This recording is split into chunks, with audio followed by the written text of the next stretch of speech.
Greetings. Hello, can you hear me okay? I can hear you just fine. Good to see you. Do you Fantastic. prefer Matt or Matthew? Matthew, please.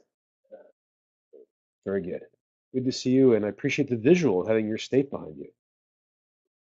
I'm here representing the breadth of North Carolina. Brian, as you said, I work for the UNC System Office, which includes 17 campuses across the state of North Carolina. And I don't think, people outside our state always know quite how diverse a system we have, but it's 9 hours across from the eastern tip to the western tip of North Carolina, from Elizabeth City State University on the coast near Virginia to Western Carolina University on the Tennessee border in the western part of the state. And I think the map kind of represents the breadth and the diversity of our state in a very nice way. Well, that's quite extraordinary, going from the Atlantic coast all the way over to Appalachia. Exactly. And I think, it's to me metaphorical for the diversity of our students across the system.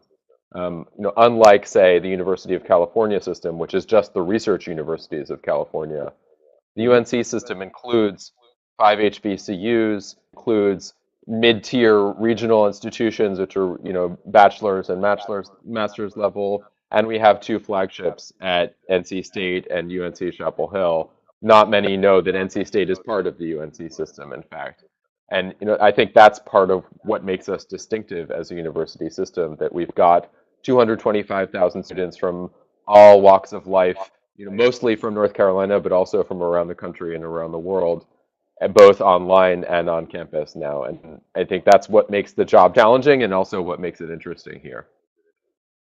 Is there any other state public university system that manages to have both Research One universities, more traditional public universities, and historically black colleges and universities? It's interesting. There's been a lot of movement in the design of systems recently. So I think I heard you mention somebody is here from Tennessee. Tennessee just shut down one of their system offices and is devolving more control down to campuses. So Tennessee Tech used to be part of a system. Now they're on their own.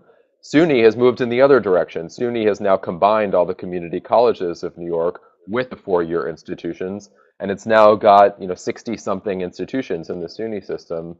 So, there's some active thinking and movement going on. I think part of it driven by the challenges of technology and, thinking about platforms and network effects and where the scale economy is, where the benefits of being part of a system versus devolving authority down to the front lines and giving control to campus leaders, faculty. That's where the energy comes from, of course. Do you think if we can generalize, do you think nationwide, do you think the tendency in public higher education is towards greater centralization or greater decentralization and campus autonomy? There's no question that technology drives civilization.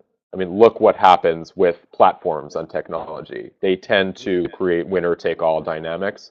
They tend to reward decentralization, in social networks, in e-commerce. We've gone from more diversity to more centralization pretty much in every area of the web.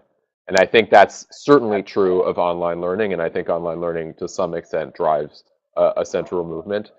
But on the flip side, though, what I see as really exciting about what's happening in teaching and learning is all the experimentation that's happening in the classroom.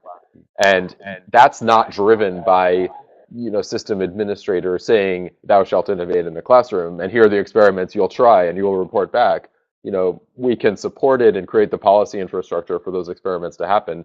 But the really exciting and interesting stuff really going on the front line. So I think, the challenge for folks, for all administrators at all levels, I think is to, how do you strike the balance between the benefits of scale, of, reducing cost, improving quality of technology, and the grassroots energy of experimentation in the classroom that comes only from direct contact with students and the use cases that students present. Well, in a minute, we're going to start talking about this one of your projects, but I'm really struck by your observation about this combination of, on the one hand, centralization, on the other hand, diversity and pedagogy, diversity and teaching experimentation. Is one of the functions of your office to be able to connect experiments between campuses across the system? I think at our best we do that, and I think that we need as a system of higher education better mechanisms for supporting that experimentation and then scaling up effective practices. One of the greatest frustrations that I've observed among, you know, fellow leaders of digital learning and online learning is that even when you see an experiment succeed, when you see practice developing results and even publishing the results, sometimes those innovations don't diffuse effectively. Um, Even maybe the majority of times they don't diffuse. So I'll give you an example of, a course redesign section in economics on one of our campuses that has a wonderful, evaluation proving that they've actually closed the achievement gaps between Hispanics and whites in the students. They cut in half achievement gaps between blacks and whites. It's an active learning intervention that's clearly getting great results for the students, improved the outcomes for all the students, and yet it hasn't scaled from one section of intro econ, to the three others that are taught on that very campus in the same department. And I think the challenge there is like, what is the incentive system by which we can take a model that we know works to scale? And we sort of take for granted, like, oh, if you've got something that's effective, of course it's going to be widely adopted. And I think the lessons of history and the diffusion of innovation from other sectors are no, that not all innovation scale. You actually have to think about creating the right infrastructure and the right kind of highways for the knowledge to flow and to be adopted widely. And so I do think a lot about that. And I think about creating programs that don't just support new ideas, but also support the scale up of ideas. Course redesign is hardly new. The National Center for Academic Transformation and Carol Twigg have been supporting course redesign models for 20-something years now. We've got great results. I think the challenge is not an experimental challenge. It's much more, if you think in kind of pharmaceutical terms, we're past the phase 1 and phase 2 and even phase 3 trials. Now we're trying to get the doctors to use it. Quite true. That's a nice analogy, especially if we think about this as a healthy move. Um, can you mention one program that you do or one strategy to make those kind of highways function? Or to go back to your pharmaceutical metaphor to Sure. get So, to the doctor? so the main program that my office does with faculty, and I should add the caveat that, at the system office, we rarely work directly with faculty. Most of what we do here is policy for the system. So just working with faculty at all is to some extent counterculture for any system office. We run every summer a course development incubator called the Instructional Innovation Incubator. And it's a week-long fellowship for faculty to build their first online or blended course. And they do it in a highly supported environment where we bring the instructional design and learning management system support to them, and they architect their course on site. I'm The sorry, premise is you say you bring it to them, so you have the workshop on their campus? no, so we bring faculty from across the system together at one of our campuses. They travel and spend a week building their course, and we bring instructional designers from across the system to that institution. And we all basically do a kind of week-long design charrette together, faculty from across the university system, across all disciplines. But what they have in common is that they're all novices to digital learning, online learning. Ah, And the basic premise is that most professional development fails because you may go off to a workshop or a training program and learn some new abstract ideas, and then you go home and you have to figure out how to apply them to your discipline. And our premise is that the application to your discipline is the most difficult part of changing your practice. And we want faculty to be supported in that process translation. So that's what we have them do there. We do kind of new ideas, seminar discussion every morning, and then apply those ideas to your course in the afternoon. So you're building the course as you're learning these new concepts of formative assessment or how to use video, that sort of thing. Applying and learning new concepts and applying and learning new concepts, and it's an iterative kind of building and learning process that all happens together. And you come out of this week-long fellowship, which faculty compete part of, with the basic bones of your course already built, which you typically don't have when typically you go to professional development, you're like, ugh, what do I have to do now? How do I apply this? And you've just got a big binder that says lots of new ideas, and it's pretty intimidating to try to figure out how to apply them. So that's I'd say, our core mechanism for creating a cadre of faculty innovators who then go back to their campuses, engage more fruitfully, I think, with the instructional designers on their campuses and other resources for support, because they're more educated consumers of those supports. And then there are also advocates, I think, in department meetings when, there's a debate about, is online good? Is digital learning good? Is this helping or hurting? This is, hundreds of faculty members who are going out into the field and saying, I've had this positive experience and I know it can be good because I've built this myself and I've seen it in action. I'd say that's our core kind of scale-up mechanism.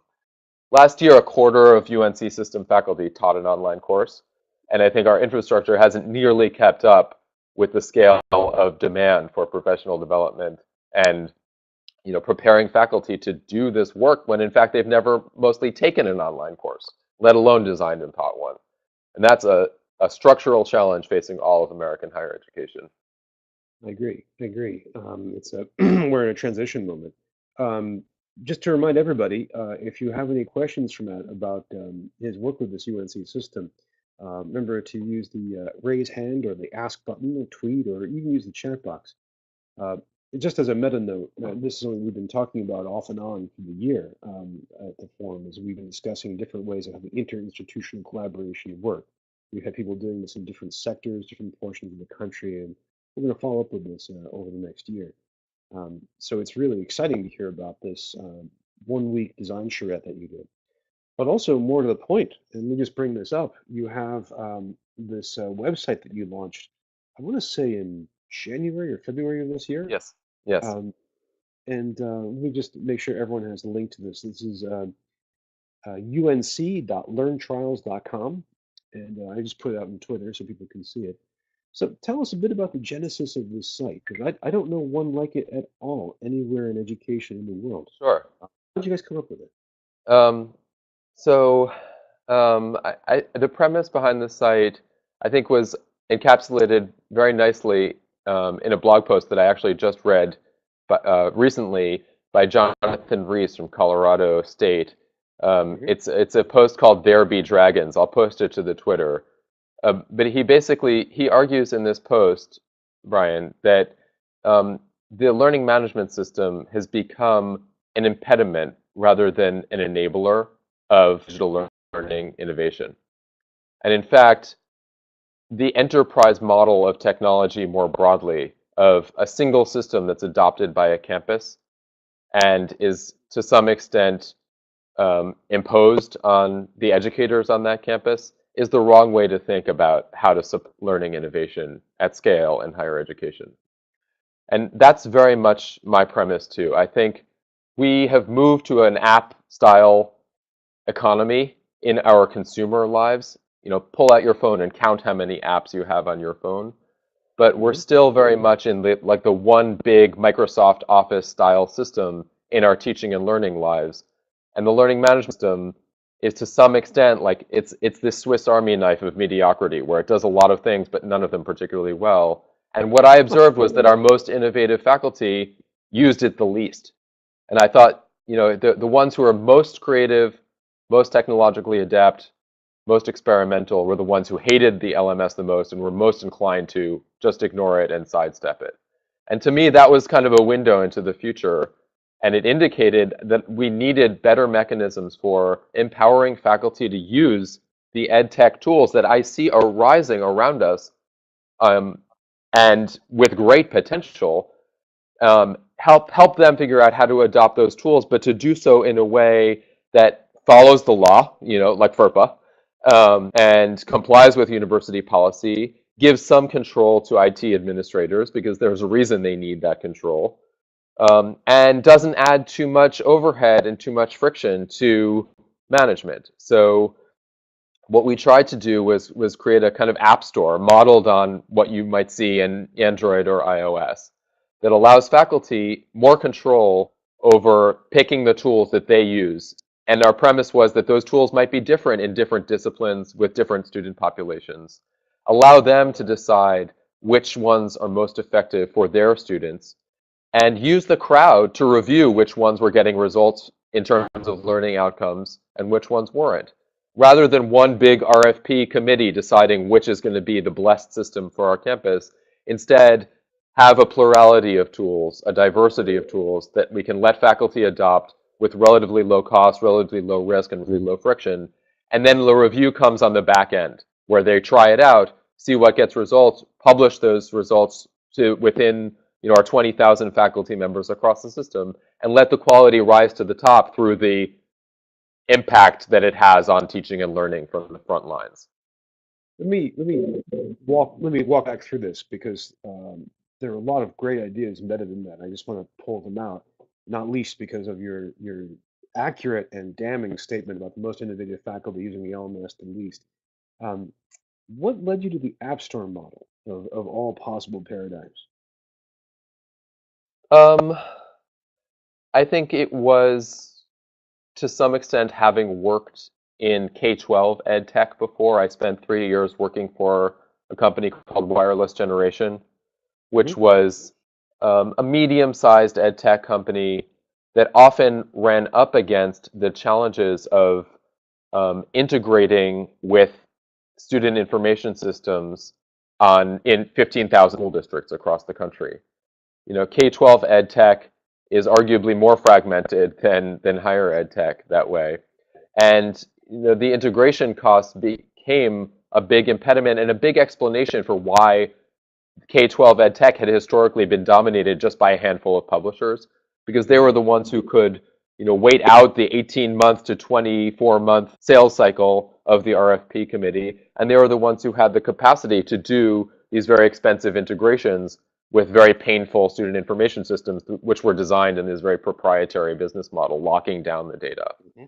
And so, my vision was more of an open ecosystem where ultimately the data was shared across our institutions, was more accessible, where companies didn't compete on the basis of their ability to wait out patiently our slowness, but in fact competed on the features and the quality of those platforms. And I think if you look around in tech, what are those very competitive marketplaces for tech that are really consumer-centric, where you can find anything you need pretty much? I think it's in mobile apps. That's compared to kind of enterprise software, those are the ones that are most focused on the needs of the users, where the buyer and the user's interests are really most closely aligned.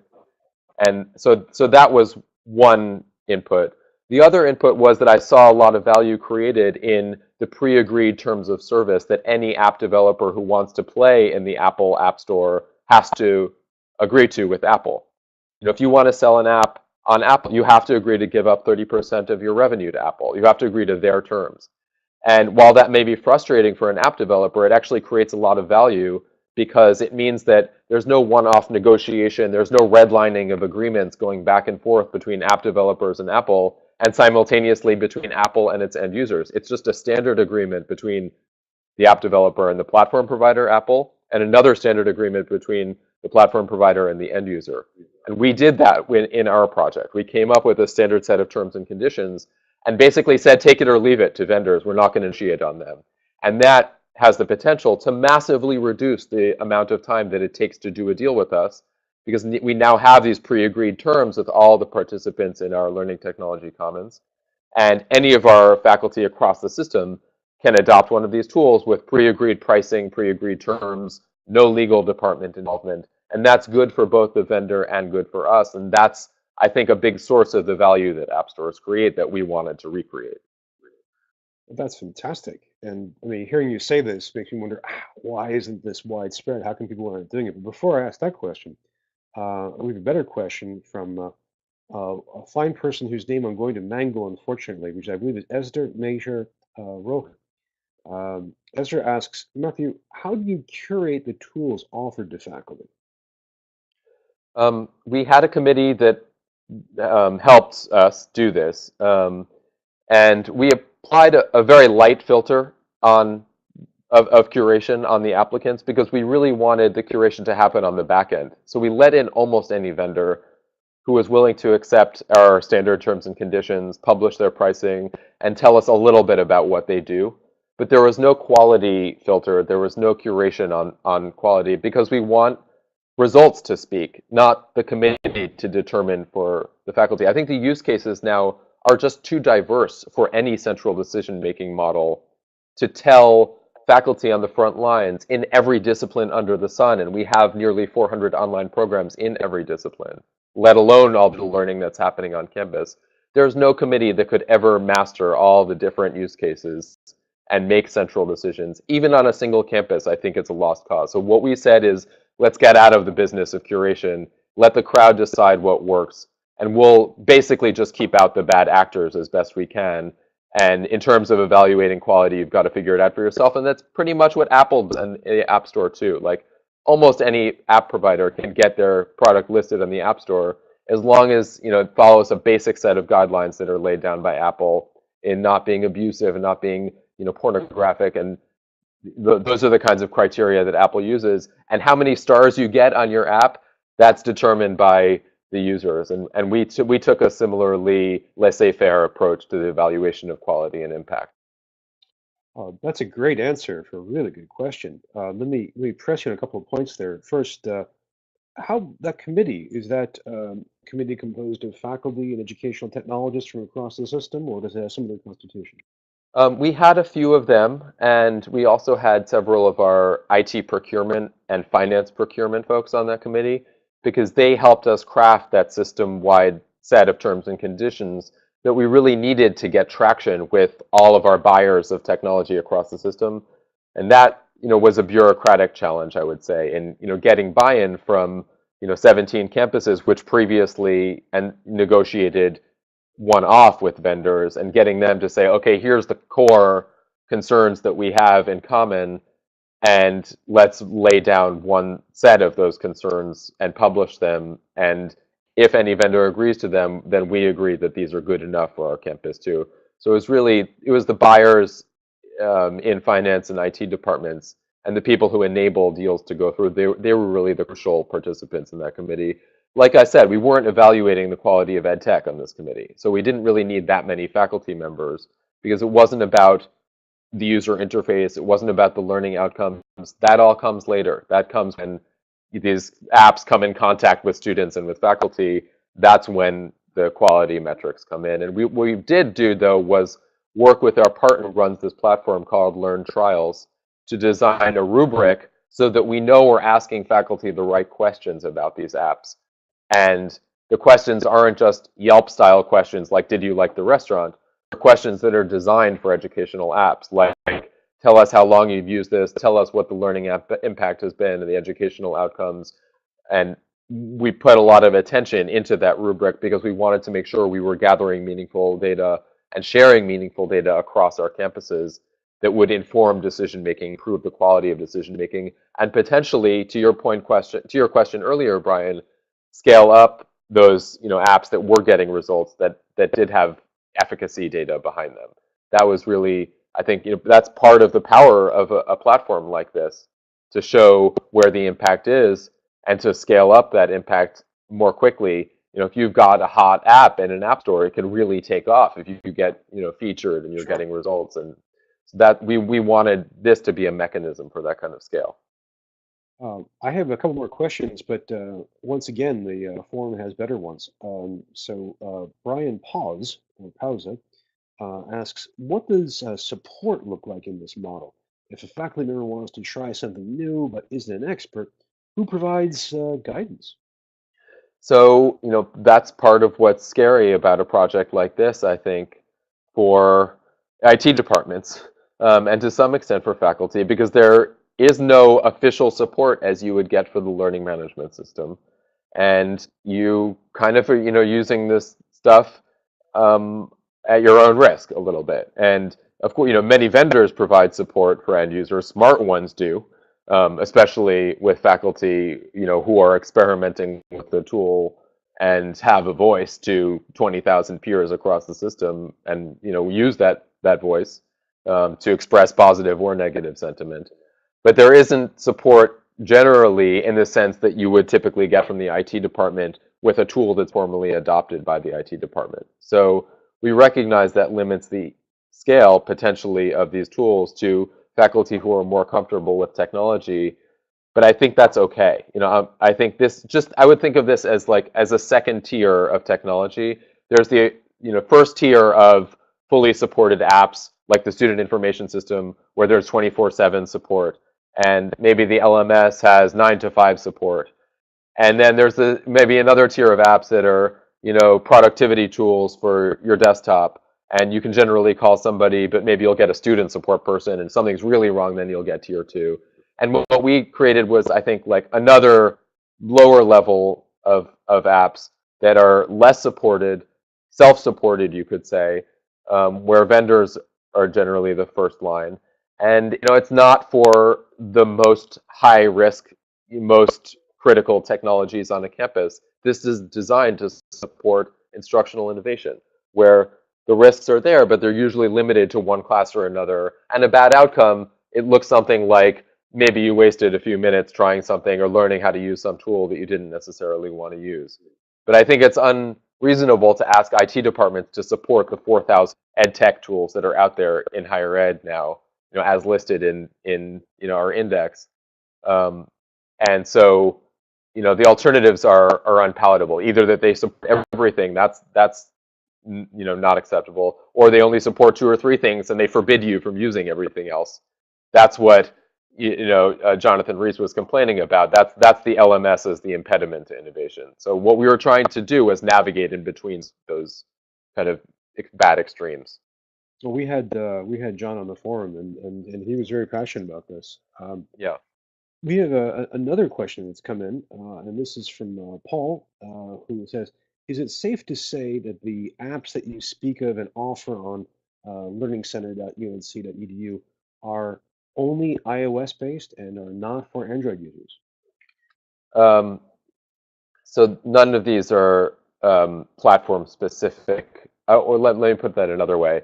These are apps. I use apps in a generic way to say mobile apps or web-based apps, and they run on a variety of different platforms. You can discover what platforms they run on in the index pages, that lists information about these tools.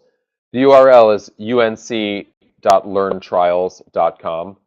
That wasn't the correct URL for this project. unc.learntrials.com is where faculty from our system can log in using a single sign-on system. So no matter where they come to our system, they can use their campus credentials.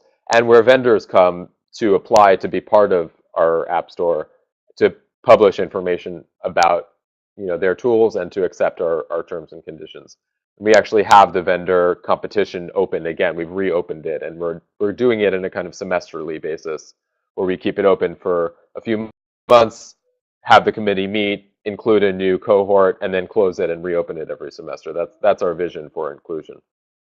Oh, this is really interesting. Do you find um, so this is basically OS agnostic? Exactly. Yes. I say apps in the most generic possible way to mean unbundled teaching and learning technologies are generally micro solutions, not necessarily, but are generally, tools like a Mob Lab, let's say, which is a social science simulation tool. It's designed for economics, sociology, courses where you want to bring in a simulation to make some theory more realistic. And it's both an authoring tool for creating simulations in courses like that, and also has some pre-existing simulations that faculty in business schools can adopt and use to teach these courses. Another one I thought was very interesting was called GradeScope. It's a tool. It's a productivity tool to make it easier for faculty to quickly grade assignments, either that are entered online or in, and to develop rubrics and to grade them more quickly. There was a third one that I thought was very impressive called Write Lab, which is a combination of AI-driven and human-driven tools for helping students improve their writing. And so they'll upload the writing assignment and get high-quality feedback on their writing using Write Lab. Those are some of the apps that I think are doing one thing really well. They're often apps from a company that only has one product, unlike the big publishers that are really focused on making that product great. They're generally startups, and they're offering some technology that's just not available in the big bundles of learning management. Oh, this is great. I'm killing my poor little MacBook Air by popping open tab after tab for you because you're showing us really good stuff, which is a nice second order impact of your app store.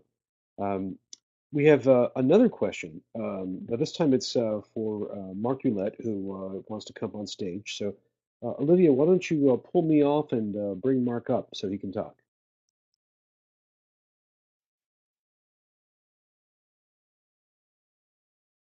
Hi there, Matthew. Can you hear me? I can.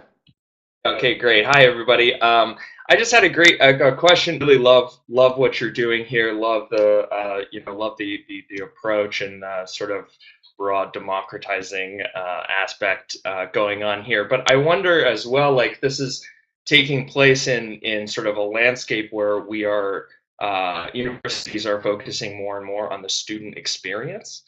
And some of these micro solutions can create, so first of all, it can create a few different things, really heterogeneous student experience generally, especially if Mm. you're looking at a broad state system, but also potentially a really disruptive system where the students are from class to class to class to class, having to go into completely different systems, have different apps. I actually sort of experienced or ran into this with it was sort of in my own personal situation, but it was with sort of high school students who were expected to use 6 or 7 different websites, LMSs, tools, and it was really disruptive to them and their experience. So I wonder if you could Yeah. speak a little bit to, how you see this playing out and how this relates to that student experience. Yeah. I think it's a good question. I think there's a debate going on in the community about the merits of consistent UI and keeping students kind of together on the same page, as it were, and the merits of democratizing, diversifying, and like you said, enabling more freedom, more experimentation. And I think what we're trying to do is strike the balance between those. Learning management systems are, I think, very much on the former extreme, and maybe the mobile app world is going too far in terms of teaching and learning. But where I see our students in their technology lives is in a very pluralistic place, where they generally engage in maybe 4 or 5 different social networks for different kinds of interactions. They're on Instagram and Snapchat and Facebook and Twitter, and they've Right. learned what you use those different social networks for. And they're all different kinds of interactions with different networks. And the kinds of things that I say on LinkedIn, I know are very different from the kinds of things I know I say on Facebook. And Sure. in some, do I wish like it was easier to post to all of the social networks at once? Like, yeah, sometimes there's something I want to put out to every network, but usually I'm thinking about different tools and different networks for different audiences. And I've come to, I think, recognize that that's where the technology is. That's where most of my friends and where most of our students are as well. So I don't think it's unreasonable to say that there should be 3 or 4 apps per class. Maybe I think 6 or 7 sounds crazy, but then of course you put together a bunch of classes at the same time for a full-time student, and that adds up. Yeah. So I think it's a reasonable question to ask, like, at what point are there diminishing returns, and Right. where is the value of, say, bundling these together, aggregating them, coming up with a standard UI? And I think that's probably coming to ed tech. I think you see big publishers buying up ed tech startups, and to some extent that's what they do, and they buy them up. They put them in a standard UI. They do a single sign-on. They make a more consistent experience. This is basically Pearson's strategy. They don't build a lot themselves. They buy up a lot of companies. And I think they do it partially because of the reason you said, because there's value created in the aggregation. So I don't think it's, all of one or all the other. I think there's probably a balance that can be struck. And it's going to be about what students need, like you said, and coming up with a model that supports them, but also gives freedom to faculty to use the Right. best tools that are out there. Um, that's the Well, perspective that I bring. that's good. That's really great. Thank you. I mean, I would imagine as well that it's one of these, these are in a sense, uncharted waters that we're Exactly. heading into. And it may be based that, as these things swing back and forth, that different school systems, as you pointed out earlier, different school systems are driving towards one side versus the other as they sort of navigate this. So it may be, next 20, 30 years are sort of going back and forth between emphasizing the experience versus And sort of really trying to create that innovative situation. exactly. I see this, on our campuses. We have each campus has adopted its own learning management system, and as a result, we have 4 different LMSs on our 17 campuses. We have Moodle, Blackboard, Sakai, and Canvas. When a student cross-registers from one campus to another, as often do in online courses, we're presenting them typically with a new learning management system, new login and password. And nobody in my 3 years here has ever complained about that. They complain about other frictions, like the different academic calendars on our campuses and the fact they have to give up spring break in order to cross-register. They don't love that. But it's never been an issue in my 3 years here. They have to figure out Canvas when they're coming from a Blackboard school. And as a result, I haven't invested any effort in trying to standardize on the learning management system because I think they're all so similar. They're all so kind of, Right. boring and similar that there isn't value created, I think, in the standardization. And and if nobody's really complaining about it, why go through the pain of uprooting one and changing them out and retraining faculty? I think that's just like a little micro expression of the diversity as it was expressed in an earlier generation of ed tech. And I think there's probably a similar story now to be told in the app economy that we're living in. Wonderful. Thank you very much.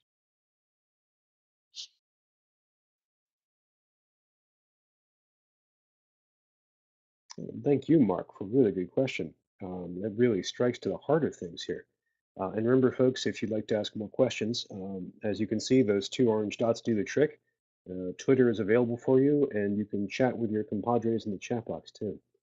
Um, Matthew, we usually break around this point to do a mingle session, but I think Sure. the temperature is too high, so let's keep going.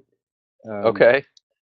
you mentioned one thing that I thought was really powerful, and I wanted to just press you on a little bit. You mentioned that you got the procurement officers across 17 campuses to agree to the App Store. Yeah. How'd you do it? What's your secret, man?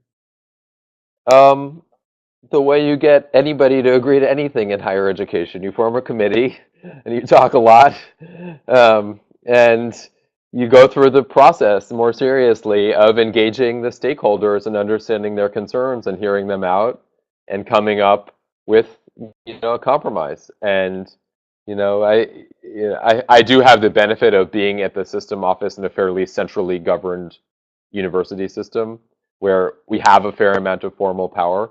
But I didn't use any of formal power in this process. All I did was use my convening power and help, my colleagues across the system see the benefit of doing this. They don't love the redlining process with vendors. It's not like, they get a lot of joy out of changing the jurisdiction of agreements from the state of Delaware to the state of North Carolina as required by North Carolina law. But Hmm. like the track changes, feature is nobody's friend per se, but they spend their lives doing this and rewriting agreements, and they're I don't think it's particularly joyful for anybody. So if there's a way to make that process more efficient through these pre-agreed terms, why not try something like that? Within many of their own campuses and the larger ones, like in UNC Chapel Hill, they've already done this within their campus. Working across the schools of a single campus, they've come up with a standard set of terms that the IT department negotiated. So to think, if we could do that within campus across schools, why couldn't we do that across multiple campuses in the university system? We're all subject to the same laws of the government of North Carolina. That's what really drives the requirements in these documents. It's North Carolina law. We all have that in common. So it turns out the differences are much smaller than the commonalities. That's what we discovered in getting this committee together. Did you have to tap counsel for it? I did, yes. Our legal counsel's office was very closely involved with the project and at the system level, and they published, these standard terms to the general counsels of each of our individual institutions and said, these are blessed. Hmm. Very good. Um, Well, this is powerful stuff. I mean, what you described is the nitty-gritty of making collaboration work. Exactly. It's unbelievably unsexy, but I think arguably this is the part of the project that is, demonstrably created the most value most quickly. Yeah. The outcomes, data, and the sharing and the feedback, all that's going to take a long time to realize. Or as we grow faculty usage and get them on the platform and using it to drive decisions, that's going to take years. But having standard terms, it's already saved time in transactions that I've seen go through with vendors and making them more efficient, reducing the friction in negotiation. Well, that's really good to see. I appreciate having that immediate response and also your long-term plan for this. You mentioned Learn Trials. What are they like working with? They've been a fantastic partner on this project. Their mission is to help educators use data more effectively to drive tech decision making. And they are an ed tech management platform that white labels projects like this one on behalf of university systems and also K-12 school districts and charter management organizations. They work with organizations like ours to create platforms like the one we've built here. And we basically just licensed their platform. They made a few small changes to our specs, but all of that's been adopted into the Learn Trials platform. And they've been a wonderful partner in helping to, learn, for example, what the K-12 system has done with their K-12 partners in ed tech management. In many ways, K-12 is ahead of higher ed in the ed tech world. There are a lot more tools out there. It's much more, teachers find it much easier, I think, to adopt them. There are often, a lot of free tools, a lot of freemium tools. I think it's partly just because, there hasn't been as much kind of central resources available, so teachers have been more on their own, and they've had to be kind of more experimental and more entrepreneurial in adopting technology. Because the district IT department is 4 people trying to manage the hardware primarily. They don't have the kind of the big organizations that have the ability to kind of impose solutions. So it's always been more classroom centric. As a result, there's more teacher driven ed tech, and as a result, the economy of ed tech is more diverse. Not a lot of companies necessarily with thriving business models, I would say, but there are a lot of products out there. And so I think there's a lot that higher ed can learn from K-12 ed tech. Learn Trials, to some extent, helped us do that by taking this platform that was originally designed for K-12 and bringing it to higher ed. Do you find that when you were working with them, that they were able to connect you with any similar projects going on in higher ed? Any of the similar In interests? higher ed, um, I'm aware of, I think, um, projects, I would say, whose theory of action is similar to ours. So I would point to the work of the Jefferson Education Accelerator at UVA, which is organizing a big symposium next year focused on ed tech efficacy. I think there's a movement around the efficacy of ed tech that's converging and recognizing that a fair amount of money is now being spent in this area without necessarily good evidence and good infrastructure for collecting and sharing evidence about where the results are happening. And the vision that Bart Epstein and the Jefferson Education Accelerator have is to create a competitive market for ed tech that's driven by educational outcomes, not by the talent of the marketing team and the sales force of a company. And I think that's definitely a vision that I share. So I see our project, I think, is as philosophically aligned with what that project is doing. There's another one that I think is relevant maybe to your audience. It's called Courseware in Context. This is a Gates Foundation funded effort run by Titan Partners in Boston. And the idea there is to create an evaluative rubric for courseware, including adaptive courseware, that gives selection committees more tools for deciding what works and what doesn't, other than just, this is the textbook we've always used and it comes from McGraw-Hill, so we're going to keep using it. It's basically to create a quality rubric that gives open courseware and adaptive courseware a fair shot at competing for adoptions by committees. And it's open source, it's courseware-in-context.org. They're taking a different approach, which is really more of an expert-driven approach rather than a crowd-driven approach. And they've really focused on creating a quality rubric, as we did as well. And it's for content solutions. So it's not ed tech broadly, it's just courseware, it's educational content. But I see them as very much part of the same movement of trying to let efficacy speak, let the evidence speak, and share results more freely in mechanisms that are other than just the published paper, which may come out 5 years after the product has been built, Sure. and isn't current enough to drive decision making by practitioners like me.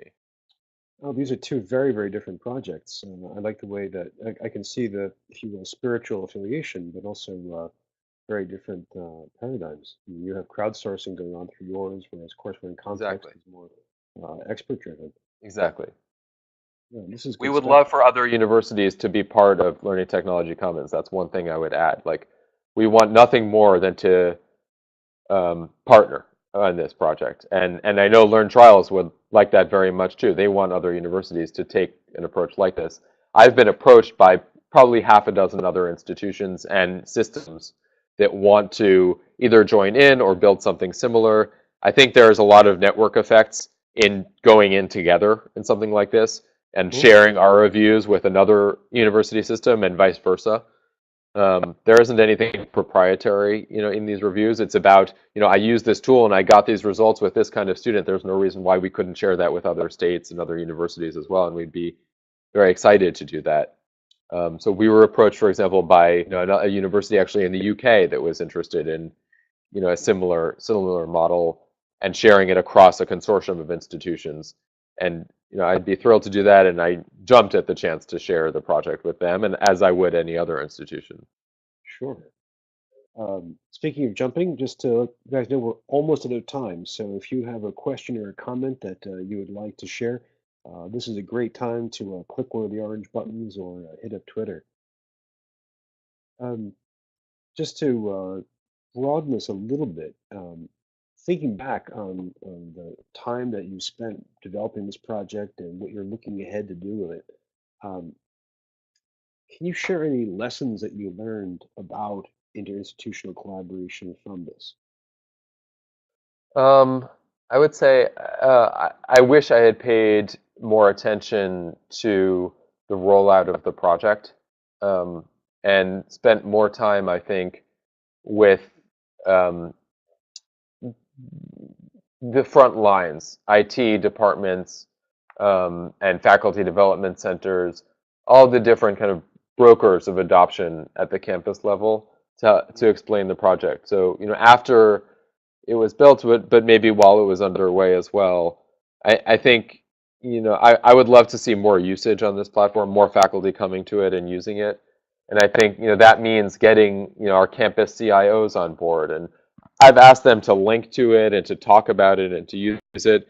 But I think really firing them up and making them excited about the project is the thing that will really determine whether this is successful. You can't ultimately be driven by a system office. I think, and if it isn't adopted wholeheartedly by our campuses, I don't think a project like this is sustainable.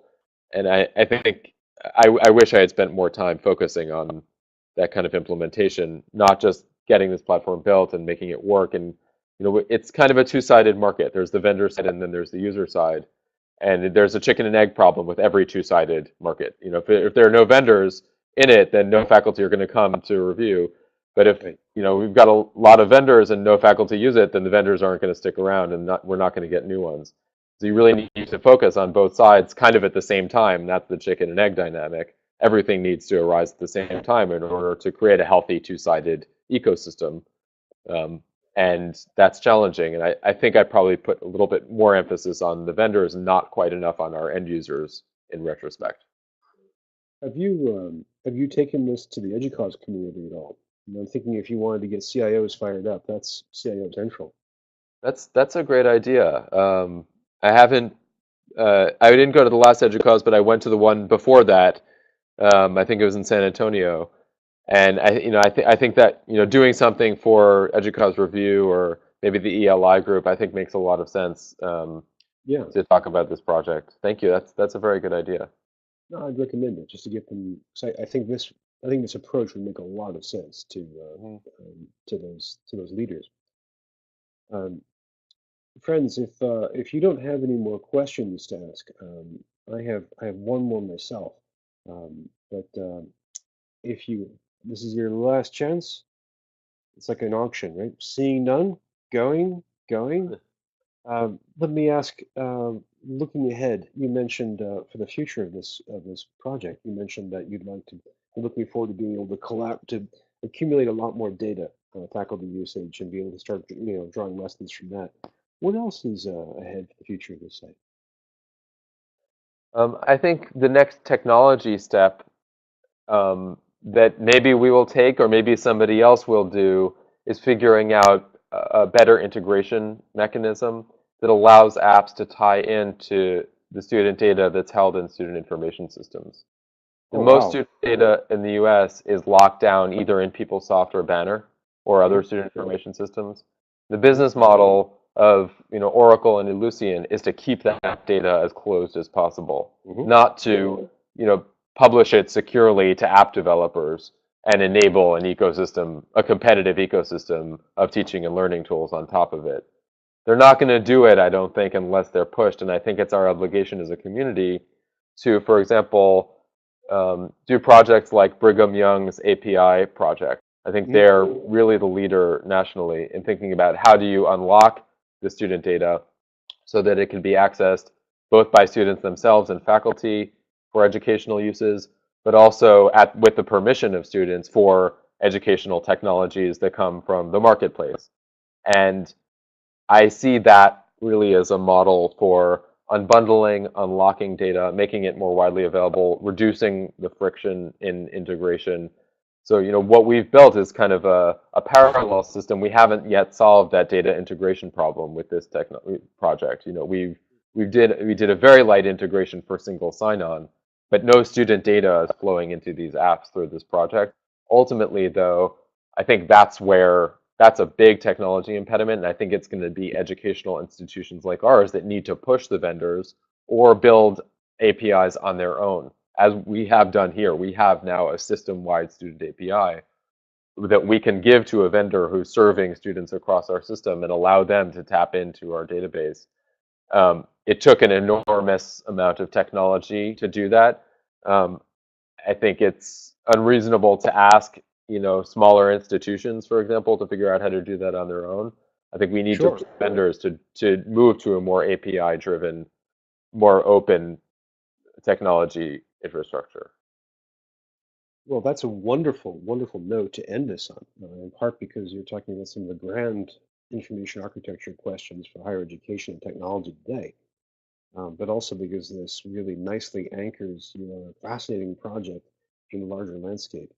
I've got to say, Matthew, thank you so much for taking the time to share this with us. Thank you. This was a pleasure, and I really enjoyed the questions from the audience and the participation from the audience. And Brian, I have to say, you have a voice for radio or podcasting or maybe for shindigging. And you're a masterful convener of this. So it was really a pleasure to be with you and to reconnect with you. Well, thank you so much. We may have some podcast work coming up in 2017. Okay, great. But we'll follow up and be in touch. And if you have a major milestone or a major event, please reach out to me so I can share it with the world. Wonderful. Have a Thanks good so much. weekend, everyone. This was a treat. Pleasure. Pleasure. Now, Olivia will bring up slides so that she can show us what happens next. But again, just want to say how spot on Matthew was to thank you guys because of the terrific questions. That's what makes this forum work. Now, next week, we have the last forum session of 2016, and it's a party. We're going to have a holiday session, so you can show up and on camera, you can drink champagne if you're allowed to. You can have funny clothes or funny hats, and we can basically hang out, relax, and have our own Future Transform holiday party. So that's for next Wednesday, December 21st. So please come. I promise no PowerPoint presentation, no discussion of macroeconomics. We'll mention as much technology as we feel happy with, and we can get as goofy as we want and let our hair down. So, in the meantime, if that's not enough for you, we're also finishing up our reading. So, I have finished the last blog post about the last chunk of We Make the Road by Walking. And we've seen extraordinary discussion happening. We've seen blog posts all over the place. I mean, more than 20 a week from multiple people. We've seen art, we've seen data projects, we've seen resources grow. I mean, this is really a striking and exhilarating event. In fact, this week I hosted the first meetup in Mexico City. So next week we'll have our final discussion of this. So please join in. And if you have ideas about what book we should read next, please contact me because that's a next step for us. Now, if you are new to the forum or if you've been here before, let me just remind you of some of the context. If you'd like to learn more about us and what we do, go to the shindig.com site, which can tell you all about this great technology, or go to ftte.us to learn more about the future trends forum. Uh, I know you all have to go back to your lives, but I'll stay here for a few minutes if you want to chat. Thank you all so much for a really illuminating conversation. I look forward to seeing you next week for our party. Bye bye.